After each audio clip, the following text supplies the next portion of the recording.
बिस्मिल्लाहिर्रहमानिर्रहीम। अस्सलाम वालेकुम नाज़रीन, आप यूट्यूब चैनल देख रहे हैं। मैं इमरान खान हूँ। सबसे पहले सुहेल अफरीदी साहब का स्टेटमेंट। सुहेल अफरीदी साहब ने ख़िताब किया तलबात के साथ और तालिबात वहाँ पे मौजूद थी पेशावर यूनिवर्सिटी में। और जब उन्होंने इय्याका नअबुदु व इय्याका नस्तईन से आगाज़ किया ये कुरान पाक की आयत पढ़ के, तो तालिबात ने पूरे जुनून के साथ इसका जवाब दिया। अल्लाह रब्बुल इज़्ज़त का कलाम है, लेकिन इमरान खान साहब अपनी तकरीर इन दो आयात से शुरू करते थे हमेशा, इय्याका नअबुदु व इय्याका नस्तईन। तो या अल्लाह हम तेरे से मदद मांगते हैं, तेरी इबादत करते हैं और तुझी से मदद मांगते हैं। तो उसके ऊपर जो रिस्पॉन्स किया तालिबात ने, वो फिर सबको पता है कि अब इमरान खान साहब कहाँ खड़े। फिर इस पे जो है वो सुहेल अफरीदी साहब ने बात भी की और ये चंद चीज़ें हैं जो मैं आपके सामने रख देता हूँ जो सुहेल अफरीदी साहब ने जवाब दिया, इसमें DGISPR को भी। अच्छा जी, एक तो उन्होंने कहा VC साहबा आपने अंग्रेज़ी में तकरीर की जो मुझे बिल्कुल अच्छी नहीं लगी। मैंने तमाम यूनिवर्सिटीज़ को हदायत की है कि हमारी कौमी ज़बान उर्दू है और तमाम तकरीरें उर्दू में होंगी। मैं ये दूसरी मरतबा कह रहा हूँ, अब तीसरी बार मुझे गुस्सा आएगा। सुहेल अफरीदी साहब ने कह दिया तो हमारी कौमी ज़बान उर्दू है और तमाम तकारीर उर्दू में होंगी।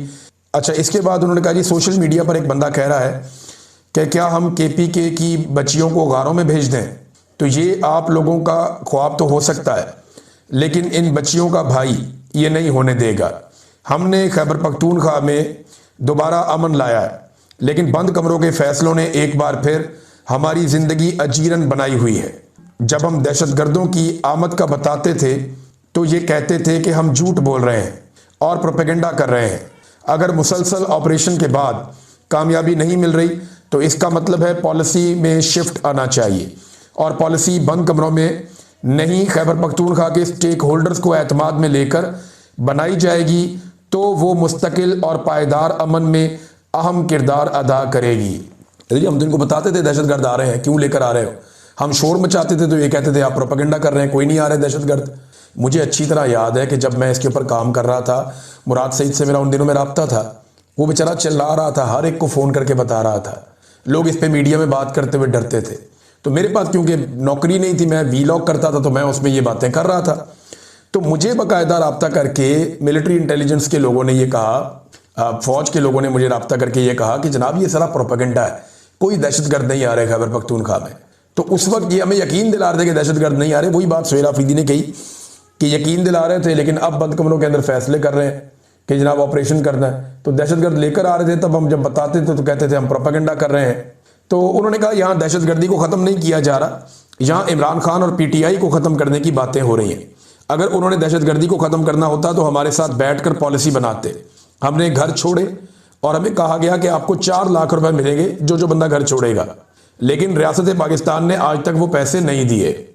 हम मिलिट्री ऑपरेशन के नुकसानात अपनी आंखों से देख चुके हैं। हम रास्ते में खड़े होते थे और जो हमारी माएँ और बहनें बगैर चप्पल के, सर पर चादर के सड़कों पे आती थी, हमें दोबारा वो मंजर अब नहीं देखना चाहते। सुहेल अफरीदी ने यह भी कहा। कल एक बंदा कह रहा था कि क्या हम खैबर पख्तूनख्वा के बच्चियों को गारों में भेज दें। तो ये आप लोगों का ख्वाब तो हो सकता है, लेकिन इन बच्चियों का भाई ये हरगिज़ नहीं होने देगा। एक माइंडसेट को अच्छा नहीं लगता कि खैबर पख्तूनख्वा तरक्की करे, उनको अच्छा नहीं लगता कि हमारे बच्चे पढ़ें, उनको हमारे बच्चों के हाथ में कलम अच्छा नहीं लगता, क्योंकि हमें हमेशा बे से बंदूक ही सिखाया गया है। यानी एक तो बैटल फील्ड बनाया हुआ ना खैबर पख्तूनख्वा को कि ये लोग शायद पैदा ही लड़ने के लिए होते हैं। मुझे अच्छी तरह याद है, हम स्कूल में पढ़ते थे तो हमें जब पढ़ाया गया जनाब कि ये बलूच कौम है, ये पश्तून कौम है, तो हमें बताया गया जनाब कि जो बलूच और पश्तून है ना, ये बहुत लड़ाके लोग हैं। नसाब के अंदर बाकायदा पढ़ाया जाता था कि जब मेरा बेटा जवां होगा तो कंधे पे बंदूक रख के रवां होगा। ये इस किस्म की चीज़ें हमें स्कूल में पढ़ाई जाती थी। हमारे दिमागों में ये घुसा दिया गया कि ये लोग पैदा ही हुए बेचारे लड़ने के लिए। ये फैक्ट्री में नहीं जाएगा, ये इंजीनियर नहीं बनेगा, ये डॉक्टर नहीं बनेगा, ये मशीन नहीं चलाएगा, ये कोई और, मेरा बेटा जवां होगा तो बंदूक कंधे पे रख के रवां होगा। इस किस्म की शायरी हमें जो है वो पढ़ाई जाती थी कि जनाब बलोच माएँ और जो पश्तून माएँ वो ये ख्वाब देखती है। ऐसा कौन माँ देखती है ख्वाब। दुनिया जदीद हो चुकी है, वो तलवारों वाला दौर अब नहीं रहा, अब टेक्नोलॉजी का दौर है, आपको मईशत की वार में आना पड़ेगा। बहरहाल वो ये कह रहे हैं जनाब कि हमें तो बे से बंदूक ही सिखाया गया। खैबर पख्तूनख्वा में एक बार फिर मिलिट्री ऑपरेशन की तैयारी हो रही है। अगर मुसलसल ऑपरेशन करने के बाद दहशतगर्दी ख़त्म नहीं हो रही और फिर से ऑपरेशन किया जा रहा है तो कौम को एतमाद में लें। अगर 15-17 साल से एक प्रैक्टिस हो रही है मगर वो कामयाब नहीं हो रही तो इसका मतलब है पॉलिसी ठीक नहीं है, उसको शिफ्ट आना चाहिए। फिर मिलिट्री ऑपरेशन में नुकसानात का जिक्र करते हुए सुहेल अफरीदी आपदीदा भी हो गए, काफ़ी रंजीदा हो गए वो। उन्होंने कहा कि मैं अफरीदी हूँ और आपको पूरे वसूख से कह रहा हूँ कि ऑपरेशन से पहले हमारे अफरीदी कबीले में भी मर्द या औरत भीख मांगने वाला कोई भी नहीं था, लेकिन बदकिस्मती से ऑपरेशन के दौरान घरों में जितने मर्द थे शहीद हो गए, सिर्फ औरतें रह गईं। और मैं जब उनको भीख मांगते देखता हूं तो मुझे तकलीफ होती है। वो रोना शुरू हो गया बेचारा शहरियार अफरीदी, ऐसी बेबसी है वहां पे। मिलिट्री ऑपरेशन से पहले मेरी अफरीदी कौम में एक भी भीख मांगने वाला नहीं था, ना मर्द और ना औरत। इमरान खान को ख़त्म करने की बात हो रही है। सुहेल अफरीदी ने बहुत तकलीफ का इजहार किया। मुझे बहुत बुरा लगता है जब हम अपनी बहनों को सड़कों पे भीख मांगते हुए देखते हैं। दहशतगर्दी को नहीं, ये इमरान खान को ख़त्म करना चाहते हैं। वज़ीर आला ने कहा कि बंद कमरों के फैसले खतरनाक होते हैं। मिलिट्री ऑपरेशन की तैयारी हो रही है। 22 ऑपरेशन, 14,000 टारगेटेड ऑपरेशन हो गए हैं। 22 बड़े और 14,000 टारगेटेड। हमने निशानदेही की, दहशतगर्द आ रहे हैं, हमने रिपोर्ट दी। अगर ऑपरेशन करना है तो एतमाद में लें, सियासी जमातों को एतमाद में लें, यहाँ के मुशरान को एतमाद में लें। ऑपरेशन से हमारे स्कूल, अस्पताल, घर तबाह हुए। मिलिट्री ऑपरेशन शुरू होने से पहले एक भी भीख मांगने वाला नहीं था। ऑपरेशन ड्रोन अटैक, धमाकों से लोग शहीद हुए। अब वहाँ औरतें भीख मांगती हैं। हम दहशतगर्दी के खात्मे के लिए एक बार फिर कुर्बानी देने के लिए तैयार हैं। फिर उन्होंने कहा जी कि मैं इमरान खान साहब का पैगाम लेकर कराची जा रहा हूँ। सिंध हुकूमत से कोई राब्ता नहीं हुआ, सिंध तंजीम से मेरा राब्ता है। ये सुहेल अफरीदी साहब ने स्टेटमेंट दिया। अब जावेद हाशमी साहब ने भी DG ISPR साहब के बयान पर रद्द अमल दिया है, जो उन्होंने 3 घंटे की प्रेस कॉन्फ्रेंस की, 3 घंटे से ज़्यादा की। उन्होंने कहा DG ISPR की प्रेस कॉन्फ्रेंस सुनकर वक्त ज़ाया नहीं किया। ये लोग अजल से मुल्क में दिफाई ऑपरेशन और सियासी ऑपरेशंस कर रहे हैं। कामयाब सिर्फ सियासी ऑपरेशंस में हुए हैं। खैबर पख्तूनख्वा में गोली चलाकर क्या नतीजा निकाल लेंगे? ISPR साहब, इस बार आप तहरीक इंसाफ मुकाओ ऑपरेशन में बुरी तरह नाकाम हुए हैं। अब कौम आपसे नहीं डरती, कौम बहादुर हो चुकी है। इनकलाब आपके सामने है और ये जिस दिन इनकलाब आएगा ना, ये आप इनके पैंतरे नाजरीन बदलते हुए देखिएगा। मेरी बात आप लिख कर रख लें। जिस दिन पाकिस्तानी सारे एक दफा बाहर आ गए ना, ये कस्में खा खा के कौम को यकीन दिलाएंगे हम तो जमहूरी थे, हम तो ये करना ही नहीं चाहते थे। ये एक दूसरे को गालियां देंगे, वो कहता था, ये कहता था, उसने कहा था, ये करेंगे। और ये सारे सियासतदान इन्हीं फौजियों को गालियां दे रहे होंगे। ये आप मेरे से लिख के ले लें, यही होना है। जिस दिन आप खड़े हो गए, मैं पाकिस्तानी अवाम से मुखातिब हूं, जिस दिन पाकिस्तानी खड़े हो गए, इनकी मंजी ठुक जाएगी सारों की। ये जितने मनमानियां करने वाले, चाहे जर्नैल हैं, चाहे जज हैं, चाहे वो बड़े बड़े सियासतदान हैं जिन्होंने कंट्रोल किया हुआ है, पूरे निज़ाम पे कब्जा किया हुआ है, या शुगर माफिया है, या IPPs का माफिया है, या जितने बड़े बड़े माफिया हैं, ये सारे घुटने के बल बैठ जाएंगे। नाज़रीन, एक और बड़ी डेवलपमेंट हुई है। PTI ने भी एक जवाब दिया, पहले वो भी देख लेते हैं। उन्होंने कहा जी रिजीम चेंज, वजीराबाद कातलाना हमला, 200 मुकदमात, 9 मई false flag operation, crackdown, military हरासत, फॉरेन फंडिंग, मैंडेट चोरी, सानिया 26 नवंबर, फितना के फतवे, भारतीय लॉबी, 26वीं तरमीम, 27वीं तरमीम, ताहयात इस्तिस्ना, जबरी गुमशुदगियाँ, इन सारी चीज़ों के बाद भी अगर आपका बयानिया कोई खरीदने को तैयार नहीं है ना, तो नस्ल नौ आपसे बदजन हो चुकी है। यानी नौजवान अब आपसे बदजन हो चुके हैं। मईशत तबाह हाल है और मुल्क की तारीख का बदतरीन ब्रेन ड्रेन जारी है। तो अब तहरीक इंसाफ के खिलाफ नया मंजर लेकर आ गए हैं कि दहशतगर्दी के पीछे तहरीक इंसाफ है। आइंस्टाइन ने इसी पागलपन पर कहा था कि बार बार एक ही तजर्बा इस उम्मीद पर किया जाए कि इस बार इससे मुख्तलिफ नतीजा निकलेगा। ये कैसे हो सकता है? यानी आप जितनी दफ़ा नाज़रीन सोडियम क्लोराइड को इकट्ठा करेंगे, सोडियम और क्लोराइड को, एक ही नतीजा निकलेगा। जितनी दफ़ा आप H2 और O को इकट्ठा करेंगे, एक ही नतीजा निकलेगा। यानी आप एक तजर्बा 1000 दफ़ा कर लेना, नतीजा वही निकलना है। जब तक कि आप वो माहौल तब्दील नहीं करते और आप वो तजर्बा बंद नहीं करते, आपको डिफरेंट तजर्बा करना पड़ता है। तो अब ये पाकिस्तान में ना 78 साल से ये मिलिट्री एस्टेब्लिशमेंट एक ही तजर्बा कर रही है, लेकिन इस मरतबा इनको मुख्तलिफ लोग मिले हैं जिन्हें मैं कहता हूँ टक्कर के लोग। ये ईमान मदारी उनमें से एक। ईमान मदारी साहबा के ऊपर DG ISPR ने कल निकाल कर दिखा दिया कि जनाब ये देखें, गद्दार भी करार दे दिया, दहशतगर्दों का साथी करार दे दिया, गैर मुल्की एजेंट करार दे दिया। इन्होंने हमारे साथ भी सबके साथ यही किया है। यहाँ पे हमने भी वकला से रब्ता किया है, मैंने, साबर भाई ने, चंद लोगों ने हमने मिल के, कि जनाब ये जो हमारे ऊपर इल्ज़ामात लगा रहे हैं DG ISPR, ये इनको साबित करें ना। अब तो हम भी कोशिश कर रहे हैं कि कोई ऐसा प्लेटफॉर्म हो जहाँ पे हम इनके खिलाफ मुकदमा करें। लेकिन ईमान मदारी साहबा का क्योंकि केस अदालत में चल रहा है, उसी केस से रिलेटेड वही ट्वीटें उठा के DGISPR साहब ने प्रेस कॉन्फ्रेंस कर दी, तो वो ले गई इस मामले को अदालत में। उन्होंने कहा जी DG ने मेरे पे बराह रास्त इल्जाम लगाए, तो DG साहब आए और आकर सबूतों के साथ साबित करें अदालत में कि ये इल्जाम दुरुस्त है। दूसरा, उन्होंने ये कहा कि मेरा केस अदालत में चल रहा है। अब जब एक केस अदालत में चल रहा है, सब जुडिस है, तो उस मामले के ऊपर जब DGISPR रैंक का एक आदमी, लेफ्टिनेंट जनरल रैंक का एक बड़ा जर्नैल, जब उसके ऊपर अपनी एक खास राय देगा तो वो अदालत के ऊपर असरअंदाज हो जाएगा। उन्होंने कहा कि फर्ज करें वजीर आजम या कोई और मेरे हक में बोल दे, तो ये प्रोसिक्यूशन तो रोला डाल देगी इस केस के अंदर कि जनाब वजीर आजम का बयान या फलाने का बयान या उसका बयान वो इस केस के ऊपर असरअंदाज हो रहा है। लिहाजा मेरे केस के ऊपर DGISPR असरअंदाज हो चुके हैं।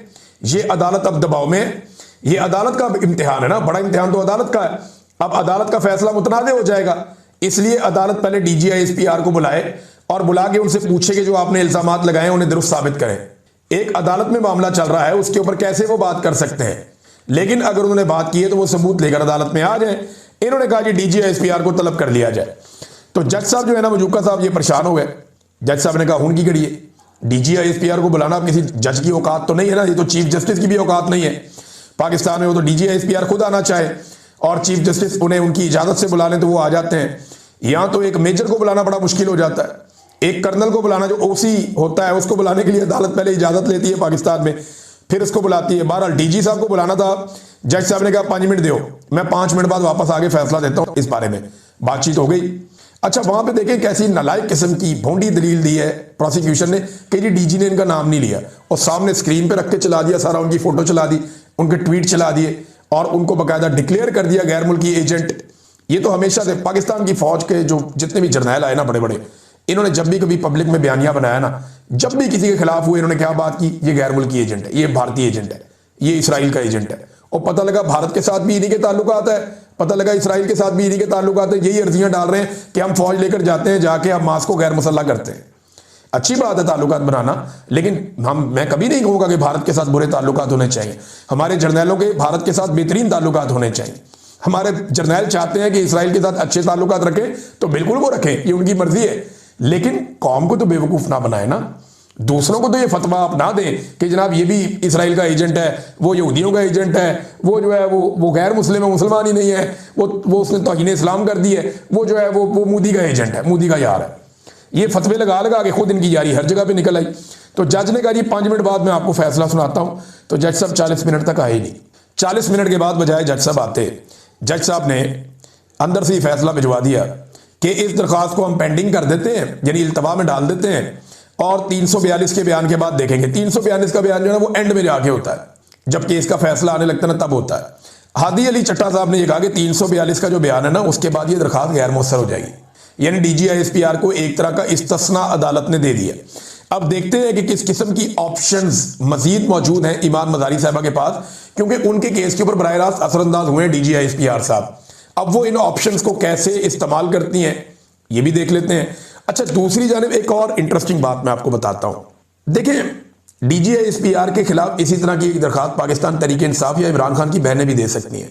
अलीमा खानम के ऊपर इस वक्त केसेस चल रहे हैं अदालतों के अंदर, इमरान खान के ऊपर इस वक्त केसेस चल रहे हैं अदालतों के अंदर। इन लोगों के ट्वीट्स दिखा के DGISPR जब प्रेस कॉन्फ्रेंस करते हैं तो ये पाकिस्तान का एक नहायत ताकतवर इदारा है जिसके पास बंदूक है, और इन एजेंसियों के ऊपर ये इल्जाम भी है कि ये जजों के कमरों में कैमरे भी लगा देते हैं। तो ये, और जजेस ने बाकायदा लिख कर दिया हुआ है कि हमें इनसे खतरा है, ये इंसाफ के रास्ते में रुकावट है। तो ऐसे में इमरान खान साहब की जो वकला की टीम है, या अलीमा खानम की जो वकला की टीम है, या बाकी जो लोग जिनके ट्वीट्स वहां चलाए जाते हैं और दिखाए जाते हैं, DGISPR ने जिनके बयान दिखाए हैं, उन तमाम को चाहिए कि अपनी अपनी अदालतों में जाकर दरखास्त डाल दें कि जनाब DGISPR ने हमारे बारे में ये बात की। उन्हें बुलाएं और बुलाकर कहें और उनसे पूछें कि वो सबूत फराहम करें, वरना फिर वो हमारे केस के ऊपर असरअंदाज हो रहे हैं। उनको इस केस के अंदर बुलाया जाए और उनसे पूछा जाए कि वो क्यों अपने इतने बड़े प्लेटफॉर्म को, पूरे पाकिस्तान के और इंटरनेशनल मीडिया को बुलाने के बाद अपनी इतनी बड़ी ताकत को क्यों इस्तेमाल कर रहे हैं, अपने वसाइल को, ये हमारे खिलाफ केसेस में। ये इमरान खान साहब भी कह सकते हैं, अलीमा खानम भी कह सकती हैं, और ये बाकी लोग, असद कैसर साहब और जो दीगर लोग हैं, वो सारे भी ये बात कर सकते हैं। अब नाज़रीन, इसमें जो आर्मी चीफ कौम का बाप है, DGISPR ने कहा कि इमरान खान ने ये कहा था। अब ये इमरान खान साहब को भी चाहिए कि आर्मी चीफ से पूछें कि साबित करो मैंने ये कब कहा था, और DGISPR को यह साबित करना चाहिए। ये ऐसे कोई थड़ेबाज का जुमला नहीं है, DGISPR है, कोई फ्रॉडिया नहीं है, DGISPR है। तो उन्हें जो बात करनी है वो उन्हें पक्की बात करनी है। कोई सोशल मीडिया पे देख के किसी ऐरे गहरे का ट्वीट पढ़ के, वो वजीर इतलात नहीं लगे हुए पंजाब में जो कोई भी चीज कहीं से भी उठाएंगे और उठा के पढ़ देंगे और पढ़ के ये सोचेंगे मैनू किन्हें पूछना है।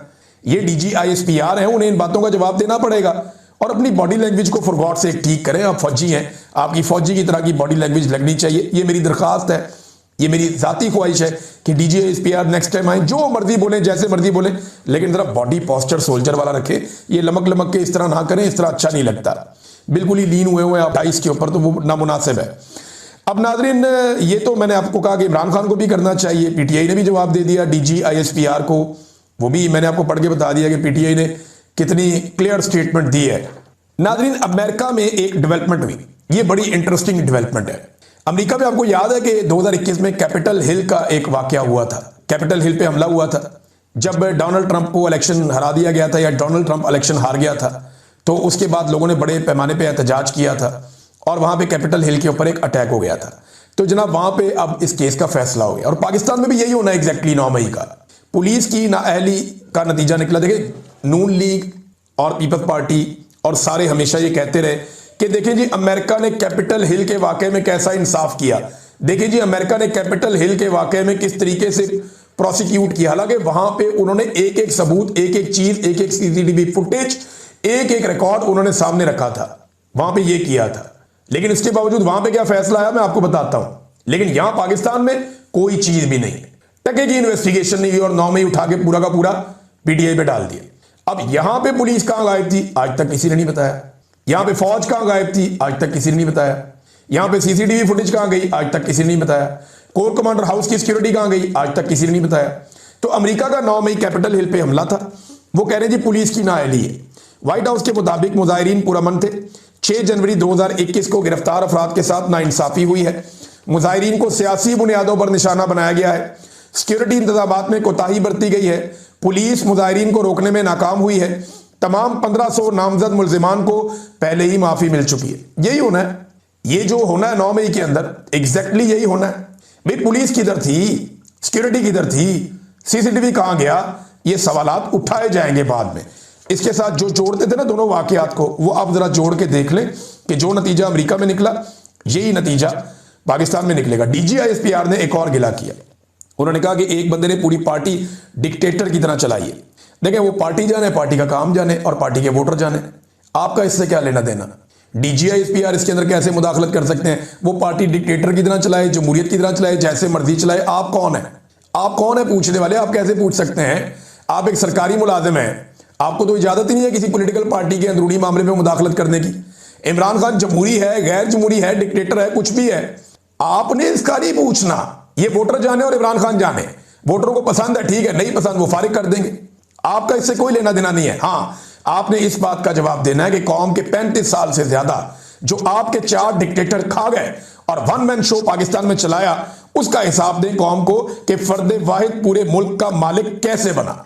ये तो एक पार्टी का मालिक बना ना इमरान खान, और वो मैं उसको सफाई देने नहीं चाहता, ना उनकी पार्टी को देनी चाहिए DGISPR को सफाई कि इमरान खान डिक्टेटर है या पार्टी से मुशावरत करता है। ये होते कौन है सवाल करने वाला, कोई जमहूरी आदमी सवाल करे तो जवाब भी दिया जाए ना। जी, वो सवाल कैसे कर सकता है जिन्होंने पूरा का पूरा मुल्क कब्जा कर दिया और पूरे के पूरे मुल्क को फर्द वाहिद ने एक दफा नहीं 4 मरतबा बराह रास्त आके और कई मरतबा पीछे बैठ के चलाया। आज भी चला रहे हैं, आज भी चला रहे हैं। सब कहते हैं कि जनाब फैसले आसिफ मुनीर करेंगे और इंप्लीमेंट अदालतें करेंगी या हुकूमत करेगी, फैसले उन्हीं के होंगे। और फैसले आप देखें किस तरह के हो रहे हैं। पूरा इस्लामाबाद गंजा करके रख दिया। इस्लामाबाद में दरख्तों की इतने बड़े पैमाने पर कटाई हुई है कि तारीख में कभी नहीं हुई। हरा भरा इस्लामाबाद बर्बाद करके रख दिया, पूरा इस्लामाबाद गंजा हो गया। पंजाब में आटे की किल्लत बढ़ गई है। पंजाब में आटे के साथ इन्होंने क्या किया, ये इनका अपना फेवरेट मीडिया जियो न्यूज़ वो बताता है कि 20 किलो आटे के थैले का रेट 1800 है, लेकिन यहाँ पे 2200 रुपए में भी नहीं मिल रहा। वो कह रहे हैं जी 1 किलो आटे की कीमत 90 रुपए से बढ़ के 140 रुपए हो गई। इमरान खान के दौर में जब ये 1100 का आटा हुआ था ना, तो इन्होंने नाच नाच के घुंघरू तोड़ लिए थे। ये तत्ते तवे पे बैठ गए थे सारे के सारे कि जनाब आटा महंगा हो गया, मर गए, लुट गए, बर्बाद हो गए। गंदम का रेट 3200 रुपए से बढ़ के 4600 रुपए मन तक हो गया। ये फ्लोर मिल एसोसिएशन कह रही है। और किसान से कितने में ली थी, 1800 से 2200 के बीच में। जब किसान के पास गंदम होती है तो 1800 से 2200 में होती है। जैसे मिडिल में इनके हाथ में जाती है या इनके अपने सरमायादारों के हाथ में जाती है